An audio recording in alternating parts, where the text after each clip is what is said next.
Most lists like these are made with older retirees in mind, but this list is actually perfect for a younger expat or a younger person searching for a more freedom based lifestyle. And I'll share with you why that is, despite where I am taking this data from. Now, if you saw the title or what may have you, maybe I'll throw up the list right here. This was the global ranking index for the best places to retire in 2025. But once I share the criteria they used with you, that will enlighten you a little bit as to why I think these places are great destinations for younger people as well. So, with all that said, let's go ahead and look at some of the criteria they use. And this is the 2025 Annual Global Retirement Index based on 7 different categories. The first one is being housing. Now, this isn't just for buying and purchasing a house, although they do look at that. And so they're looking at what the value you will receive as a homeowner is and the average price of housing in expat friendly locations and property taxes. But more importantly, for most of you, they examine the rental values based on long term leases on a 2-bedroom, 900 square foot furnished apartment in a mid range area. And obviously, that is good for you because it's essentially telling you, is the accommodation, especially on long-term living situations, affordable? So it's going to reflect if the cost of living in general is low enough for you to get other lifestyle-based advantages. Then they look at visas and benefit, and what they mean by this is the fact that if you want to retire somewhere or if you want to leave the United States or Europe or what may have you, you need to have the ability to actually do that. So they're factoring in, is it actually possible to get a long-term visa, a year-long visa, or something like that in these destinations? And if so, how expensive is that cost going to be? Because that's something you're going to need to factor in if you plan on moving to Mexico, for example. I have residency here. I also have residency in Thailand, and I also have residency in Portugal. Although Portugal was a lot more expensive than the other options. Although I also got the Thai Elite visa before they had the, what is it, DTV option. So that was fairly expensive as well. So that is obviously something you would need to know. Then they evaluate the cost of living. And this goes from the rent and utilities to groceries to a flight home to visit your family in North America. And they rank this by the lower the cost of living, obviously, the higher the score. So far, a lot of these are going to be some of the same considerations younger expats, younger digital nomads need to take into account. Then there is something called the affinity rating. And essentially, this is asking people their subjective opinion if they actually want to move there. And they ask their readers if their readers would actually like to move there as well. So it is essentially saying how many people actually want to go to these places and think it would be a fun place to live. And some other criteria they use: will it be easy to make friends? How big is the size of the expat community? What kind of expat community is it? Is it a bunch of the sexpat crowd or what may have you? Is English widely spoken? What's the range and variety of restaurants? The ease of finding English movies, concerts, world sporting events, and so on. And their final line is essentially the ability for you to have a thriving social life as an overseas retiree. Then they evaluate access to healthcare based on both quality and cost, which, if you are a young expat, probably not the most important thing to you, but it could come in handy at certain point. Then they rank development and government. So, are the roads good and clean? Is the public transportation excellent? And is the internet fast and reliable? And then finally, there is climate, which is essentially how good is the climate, but they also talk about, are there a variety of climate options within these countries? So with all that said, let's go ahead and dive into this list. So coming in at the 10th place is Thailand. I obviously have the Thai Elite visa for a reason, and I talk about Thailand extensively on this channel. So, yes, Thailand is a great option. You obviously have a variety of climates. Now, people do frequently comment and say Thailand is way too hot, the weather isn't good enough, the air quality isn't good enough, but that is the con. Thailand ranks really high in pretty much everything else. And I should have said this earlier, but if you are an expat or a nomad, then you may be interested in knowing what the dating scene is like in some of these places. And at the end of this video, I will give my opinion on these places for dating as well, especially if you are single and if you're interested in nightlife. But luckily, this list is just countries and not necessarily cities. So a lot of these, you're going to have decent options throughout. But with that said, yes, Thailand is absolutely great. You can live a high quality of life. You can get luxury for a very low entry level price. In fact, I was thinking about recording a video on this topic because a lot of my friends who live in Dubai have been thinking about moving to Thailand because they think it has more character. I'm not saying that's true or not because we're all looking for different things, but I know a lot of people. I'm talking 7 and 8 figure entrepreneurs who are leaving Dubai, especially because they've already, let's just say, cleaned a bunch of money, and now they're looking more for lifestyle than just solely tax benefits. Now, with that said, number 9 on the list is Italy. So I also talk about Italy quite frequently, arguably one of my favorite countries in the entire world, if not my favorite country. What can you say? It definitely checks most of these boxes. Amazing food, just like Thailand. You can live on the beach, you can live in a major city. I personally prefer the beach vibes, but yeah, you've you've got amazing options in Italy, and obviously you can find places with a low cost of living. Then what we've got is Greece, another place that I talk about ad nauseum on this channel. I absolutely love Greece. Probably not as much English spoken in Greece as there is in Italy, based on my experience. There was a lot more of a language barrier when I lived in Greece for a time period. But I have nothing but great things to say about Greece. It was a lot more affordable, in my opinion, than Italy at the time. And obviously, so much history in both Italy and Greece, really can't go wrong with either of these places. Also, I will do a special little shout out to Albania. Although it's not on the list here, I have made no bones that that is a very interesting place. In my personal opinion, it is also probably more affordable than both Italy and Greece. I mean, not probably, it 100% is. Although it's probably lacking in some of the developmental categories in these rankings. But if you happen to be someone looking into retirement and watching this video, Albania would probably be a place that could possibly interest you.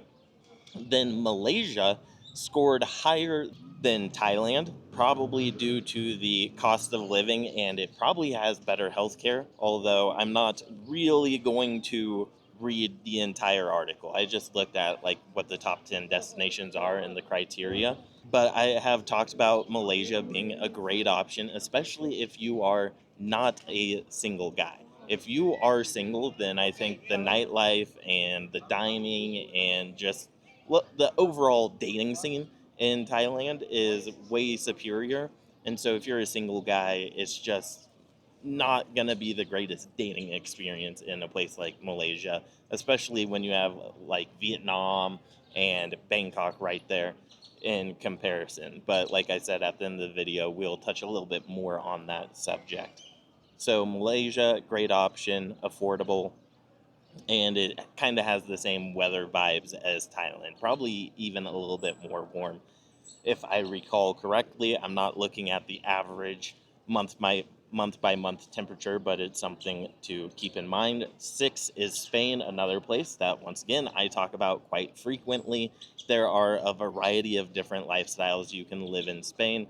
I love Spain. It is one of my favorite places I have lived in my entire life. I'm constantly talking about Madrid, Malaga, Valencia, Alicante, and some other places like Bilbao, San Sebastian, and I can't remember some other places off the top of my head. And then if you want that party vibe, you could also go to like Ibiza. And I will also say, like, what is it? I guess east of Malaga. Well, I guess northeast, depending how far. There's some like smaller towns along the coast that are interesting as well and extremely affordable.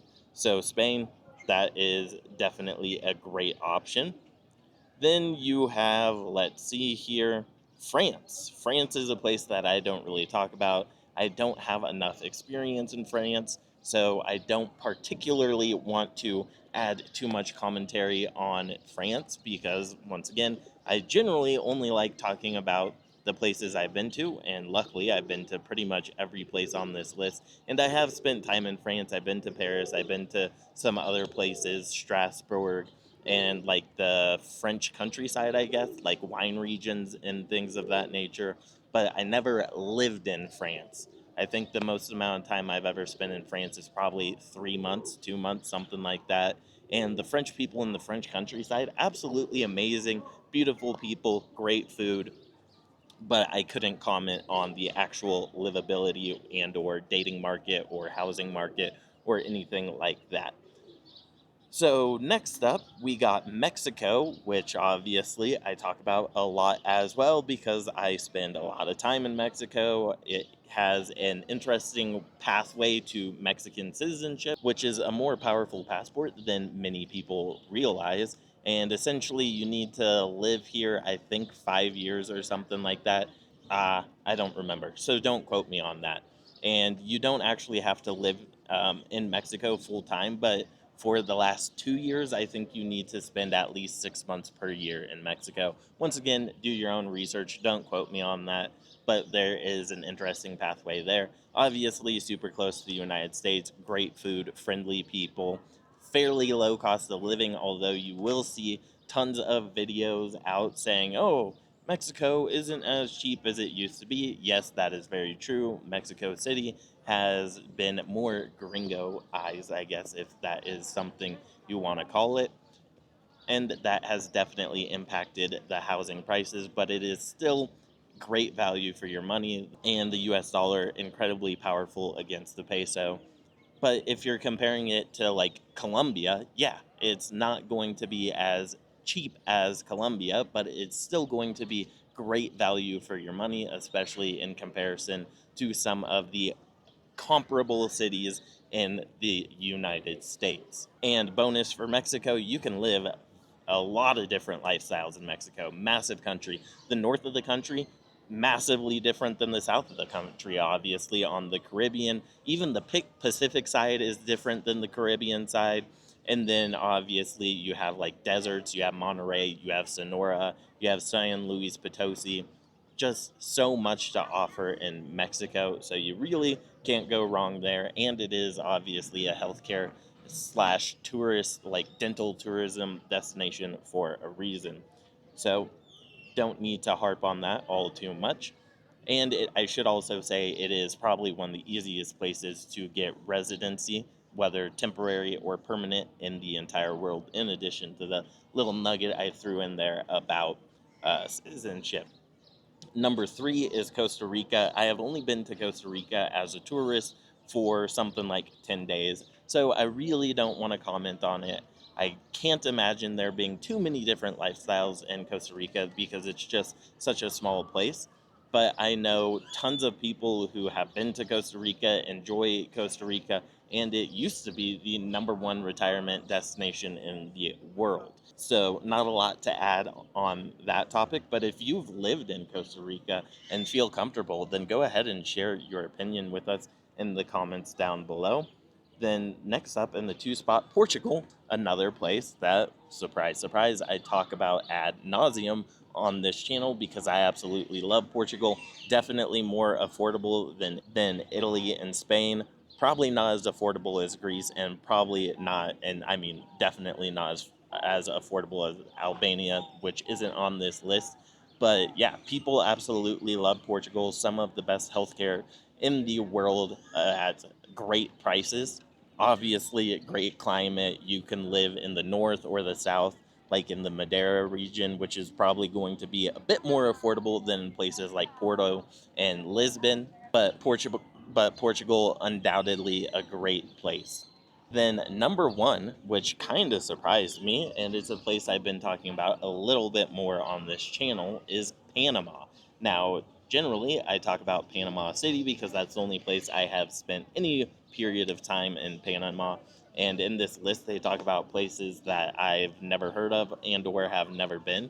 So I will say Panama City, affordability wise, probably not the most affordable option on this list, especially if you're looking for like affordable luxury, which is another thing I've been talking about a little bit more. It is probably going to have one of the higher barriers to entry when it comes to living a luxury lifestyle. But that said, Panama City is great, and I can't recommend it enough for some of you. Now, here is what I'll say going back through the list in regards to being younger and probably looking for nightlife and dating options. Panama City, great option. A place like Costa Rica, probably not so great. Portugal, I would also say not super great, but you could get away with it in a place like Lisbon and maybe Porto, more so than some of the other regions. And I might have a video about my time dating in Portugal, but most of the time I ended up dating Brazilians from Brazil in Portugal because they have a huge Brazilian population there. And it's kind of a weird vibe because like the Brazilians tend to hang out with other Brazilians and like the Portuguese tend to hang out with other Portuguese, and they don't mix as much as you would think. So, um, at least that was my experience, I should say. And who knows if that is just based on who I was hanging out with or what, but yeah. Then what else? Mexico, obviously, great dating scene, especially in some of these bigger cities like Guadalajara. Not super easy to date, certainly not as easy to date as it would be in Thailand, for example, but it has great nightlife and obviously an abundance of options. And Mexico City's up there, even like places like Mazatlan and even Cancun, although I wouldn't really recommend it for dating. But yeah, we're not going to talk too much about the dating. France, I have no idea. I would imagine it is decent enough, but it is what it is. Spain. So I think Spain dating is actually really underrated. It was one of my favorite places to date because it kind of gives you, I don't want to say Latin American vibes, but the Spanish girls are just really fun to go out with. That's like one of my biggest knocks on Eastern European ish area. Those women are just not as fun and outgoing, and it's hard to explain. So I'm not going to get too deep into it. Spain, great. I mean, it obviously depends on the city you're in. Like Madrid, probably not super easy, but there are extremely beautiful women in Madrid and Barcelona as well. But if you're in like a little beach town, probably not going to be so great. Malaysia, I already talked about, not the best for a single guy. Greece, you're going to have a bit of a language barrier, but the women are super attractive in my opinion. And then what was the other two? Italy, I love Italian women, some of my favorite women in the entire world. I think they're absolutely beautiful. Now, that may be because of a woman by the name of Monica Bellucci when I was growing up. So maybe I have a, what is it, prejudice towards these women because she and Salma Hayek probably were what created like my ideal woman. I remember watching, oh, how am I forgetting this movie? From Dusk Till Dawn when I was younger than I should have been to be watching that movie. And I was like, oh my God, Dad, who is that? And obviously, she is Mexican and not Italian, but it is the same thing with Monica Bellucci. Who is that? I want to watch more of these movies. So, Italian women rate extremely highly in my book. Extremely fit, extremely feminine, and extremely high level of fashion, and they really take care of themselves. Absolutely love the Italian women. Then finally, we have Thailand. And so, if I guess I had to rank these places, Thailand would probably be the easiest. And obviously, it depends on the type of woman you are searching for. But if you're going to go to a place for nightlife and dating, Bangkok is probably the number one option. Mexico is up there. Then you have Panama up there, and then Italy and Spain in some order. Then the rest don't really go one way or the other for me. Now, let me know what you think in the comments down below about this video. And once again, I want to reiterate, even though this list was made for retirees, I think it's easy to see how you could make this work as a nomad or an expat or something like that, because you're looking for a lot of the same things, with the one major difference being the nightlife and the dating scene. And so that's why I kind of talked about that at the end, because there are definitely some of these places that probably aren't going to pop off dating wise. But just because the dating isn't perfect doesn't mean it wouldn't be an interesting place, because all of these places still have women, right? And usually what I say is, if you are a desirable person, then you are going to be able to have success in any country you go to. So keep that in mind. Now, with all that said, we are going to wrap up this video. It has gotten quite long, and if you made it this far, thank you for watching. Let me know your thoughts in the comments down below, and I will see you guys in the next video. And as always, peace, much love.